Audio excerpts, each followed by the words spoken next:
In this tutorial, we're going to show you how you can go ahead and build a portal to the end, aka an end portal here in Minecraft in any version. It doesn't matter whether you're on Bedrock, Java, any platform, that doesn't matter. This is going to work for every single one of them. That being said, make sure you leave a like on this video and subscribe for more Minecraft content like this, and let's dive straight into this. Now you are going to need a few things in order to do this. So make sure you open up your inventory and get a few different end portal frames as well as Eye of Enders. That's actually all you need in order to do this. Now what you're going to want to do is simply go ahead and place 3 of them in a row just like so, and then do 3 up in the top, 3 on the side, and then connect it fully just like that. Now the tricky part is probably aligning these Eye of Enders. You don't want them kind of like facing the wrong direction because it's not going to work like that. So what I usually recommend doing is either flying up if you're on creative and kind of just like looking at all of them the right way.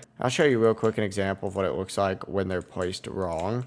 But as you can see, if they're placed not all like the exact way, it's not going to actually activate that ender portal. Now, if you do have any issues and it doesn't activate for you, there is a few different things that you could do to kind of fix it. Let me go ahead and destroy this real quick so I could show you. The best tip that I would recommend is actually starting from inside the ender portal and actually just placing them like 1, 2, 3, 1, 2, 3, 1, 2, 3. 1, 2, 3. That might not make that much sense, but essentially stay inside of the portal when you place them. And when you're placing these ender pearls, actually go outside of them and place them all from outside. It'll make a little noise as you throw them in. But yeah, it really is as easy as that. If you do have any questions, let us know down in the comments below. And remember to like and subscribe for more Minecraft tutorials just like this. It's kind of a cool angle.